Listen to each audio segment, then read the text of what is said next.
I'm Steve Johnson, news director for theDove TV. Check out our other videos and visit our website at thedove.us. Thanks.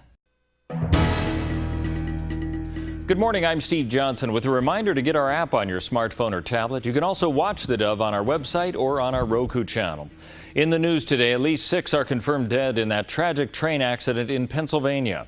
The nation's busiest rail corridor is closed as investigators pore over the wreckage of a derailed Amtrak, trying to figure out what went disastrously wrong. In addition to the deaths, the derailment last night in Philadelphia injured at least 146 others. Officials say there were 238 passengers and 5 crew members on that train. All 7 cars derailed and some toppled. Senate Democrats have dealt President Obama a stinging setback in his efforts to win fast-track trade authority. Proponents needed 60 votes to allow debate to begin on the bill, but they managed only 52. You might recall that last week President Obama visited the Nike plant in Beaverton in a push for his Trans-Pacific Partnership Agreement. It came at the same time that Nike said it would create 10,000 jobs for its manufacturing operation. Oregon State Senator Alan Bates has similar concerns to those in Washington about those jobs and whether they would be created in the United States or would simply exploit third world labor. I don't mind competing with first world countries, Australia, New Zealand, Western Europe, Canada, South Korea, Japan. That's fine. We'll compete. But when you have essentially slave labor in these places, it makes it awfully hard for anybody to make it work here.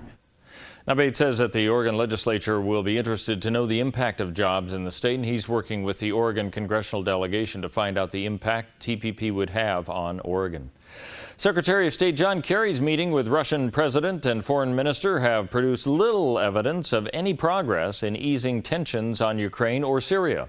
Kerry held more than 4 hours of talks with Foreign Minister Sergei Lavrov before seeing Vladimir Putin at his presidential palace in the Black Sea resort of Sochi.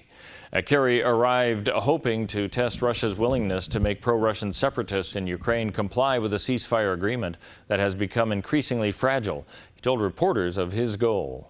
We believe that this fighting, the fighting that is taking place as a result of this, on any side, whoever has instigated it, that it has gone on for too long. And today I underscore the steps that the United States hopes to see taken by the parties in the coming days and weeks. Officials said that Kerry would push Moscow to support a political transaction that could end that war. Well, if you're traveling this week, plan to pay more for gas. Drivers paying the highest prices of the year for gas, still enjoying the lowest prices that are since 2010. Right now, they're over $3 a gallon. Let's take a look now at what we can expect on the weather scene for our area. And for Northern California, a good chance for rain continuing kind of off and on through the weekend. Today, a high of 65, 66 tomorrow. We might see an increase of rain on Sunday. As we move into the Klamath Basin, a slight chance of rain today and tomorrow with highs in the upper 50s, low 60s. A better chance of rain on Sunday with a high of 66. As we move along the Oregon coast, a slight chance of rain today with a high of 60, 50% chance tomorrow with a high of 61, and then a 30% chance on Saturday with a high of 60.